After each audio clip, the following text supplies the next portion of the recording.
It's the cycle of life. Those closest to us pass, and eventually photos and even memory fade away. But what if there was a way to preserve that? What if technology could make the difference between dead and gone? That question has haunted Oded Gafni since his mother passed away not long ago. My mother died from cancer in 2017. And it was a big shock for us. She had cancer. It was very short.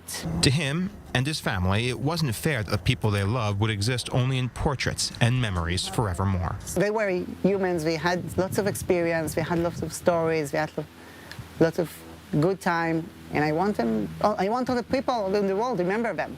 What if instead those memories, their voices, some aspect of their presence could linger, untouched by time? Forever, eternity, forever.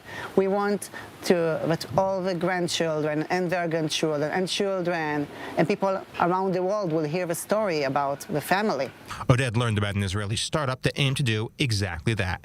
Eternally, an effort to preserve a person's digital imprint, almost like a social media of memorials or a Wikipedia of the dearly departed. And it starts with a simple scan.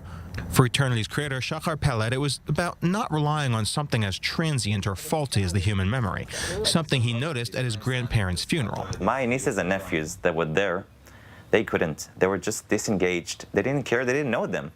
It just came to me that if we don't change something, my grandparents' story, heroes, in my opinion, will end in my generation. The idea? A digital memorial place where people that knew the fallen can upload stories, videos, recordings, and slowly piece together a more complete story than any single person had individually, and one that would not fade in time.